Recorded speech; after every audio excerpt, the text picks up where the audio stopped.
welcome back to Storytime with Captain Xavier. I am Chaylo Laurino and I play Captain Xavier here on my YouTube channel and in video games and in HVZs and in medieval recreation and lots of other places. And one of the places that I got to play Captain Xavier, in fact, I think the first place that I really started using the name Captain Xavier as opposed to captain.xavier.reviews was at WSU's HVZ. Washington State University had a week-and-a-half long HVZ game that they would do every semester. And one of the games had some issues, and so they called in some outside help to help them run the game. And that ended up being us.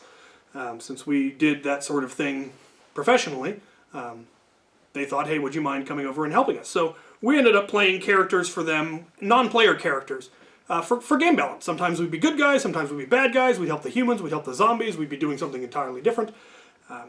They got really good at using us to help for game balance. And we got to play all sorts of interesting roles. We played, professional mercenaries, sometimes we'd play the zombies, sometimes we'd play random human raiders, we played the National Guard for a game. Lots of different roles, and it kept the game interesting, and we would come in costume, and it made things just a little bit more exciting and a little bit more fun. And one of the roles that they had us play for a game was a group called SHARD. Now, I have no idea what SHARD stands for anymore. It was an acronym, but they really wanted to spell SHARD. Kind of like S.H.I.E.L.D. in the Marvel Universe. Clearly, they wanted the acronym to be S.H.I.E.L.D., and so they made up some mostly gibberish to get an acronym that spelled S.H.I.E.L.D. SHARD was the same thing. It was something like Super Heavy Arctic Recon Division, or I don't remember what it was. It didn't actually matter. They just wanted us to be called SHARD. So we were SHARD. And the storyline was that we had been the bodyguards or the protection, the security, what have you, for a research team in the Arctic, in Antarctica. And they had been drilling and they had found this ancient virus that had been trapped in the ice, and it turned out to be a zombie virus, and we supposedly, the humans were told that we had let it go and had started this, global pandemic of zombies, and the apocalypse was all our fault. And there was a human another NPC that was working with them that was giving them information and telling them how to, trying to get them to help her find the cure and all of this, and we kept trying to hunt her down. So we'd show up to a group of humans and be very angry and belligerent and demand that they give us the person.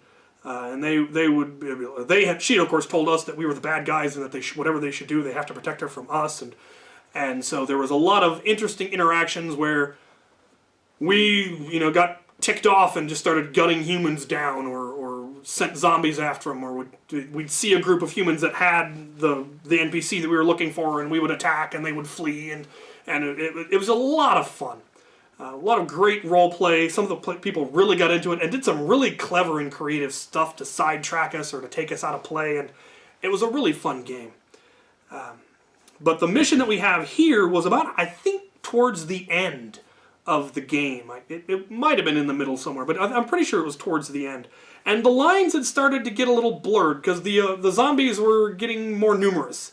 And it was more and more clear that we really needed to all work together or we were all going to die. So there was kind of some, are these guys really the bad guys? What's really going on? Ah! Because that makes it more interesting. And so this particular mission, I actually have a journal entry from one of the players. So this is their words, their description of what happened that night. Well, to recap, the last night was a busy night between homework and the mission. I was kept up rather late. The mission last night went well. Humans were informed that we were supposed to find some research notes left by some scientists that may contain information on a cure, but our objective rapidly shifted when our human leader stepped on a landmine and broke his leg, changing our objectives to getting him across campus to the surgeon to fix his leg. This meant that we had to have 2 people carry him at all times. The human group sent 4 scouts for the notes, while the rest of the humans protected our wounded leader. About halfway to the surgeon, we met SHARD, who helped us get to the surgeon. We managed to get to the surgeon and hold off the horde for 10 minutes while our leader was patched up. It was at this point, though, that SHARD betrayed us and tried to kidnap our leader. It was through the heroism of other humans that we managed to steal our leader back from SHARD, who subsequently were wiped out by the zombies. The mission was a success for the humans in that we saved our leader. The zombies, on the other hand, kept the scouts from getting the notes. In the end, it was a fun mission. Today has been quiet for me as I have yet to see any zombies. That being said, today alone it looks like 4 humans have fallen already, bringing the zombie numbers up to 75 total with 80 humans left. To the humans out there, stay safe and keep up the good fight. To the zombies, good luck hunting. Thanks to everyone who reads my posts, and I hope the rest of your day goes well. From a WSU survivor. And this was in fact written by the man who would go on to one day become Sergeant Deplorable of the crew. This was when he was still a student at Washington State University and had not yet joined the crew. He had come to one of our combat practices once, and we suited open armor and smacked him and a bunch of friends around. But it hadn't actually been able to get recruited because he didn't. We were based in Moscow and he was in WSU, and I don't know if he had a ride or if he even had time or any interest in getting into a medieval mercenary company.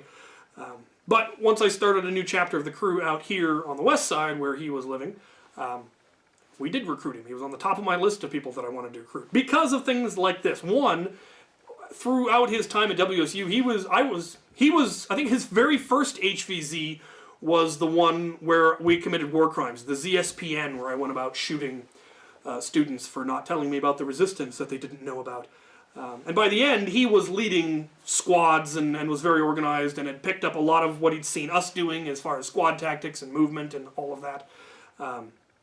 And yeah, he was always on my list for people I wanted to recruit if the opportunity ever came up. And when it did, I did recruit him. So yeah, that was a fortuitous bit. And then, like I said, writing stuff like this up, that really told me, yeah, this is the kind of person who's going to get into the craziness that we're about. You know, we're all theater ponces, and we like the stories, and we like getting into character, and writing up his journal entries like this really proved to me that that was definitely the sort of person that I wanted to recruit one day. So I'm glad I got to.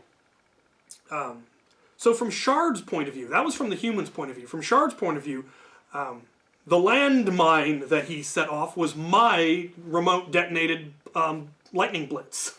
We set it up at the rally location and then remote detonated it, and he got hit, and oh no, now we have to get him. And we were told, yeah, wait at this location, the humans are going to have to come through here, and if they can convince you to help them, then help them. If not, then just let them go. You know, kind of depend on how it played out. And they showed up, and there was some role play about the zombie hordes are getting out of hand, and you got to help us, or we're all going to get wiped out. And we're like, what have we been telling you this whole time? All right, let's get him to the surgeon.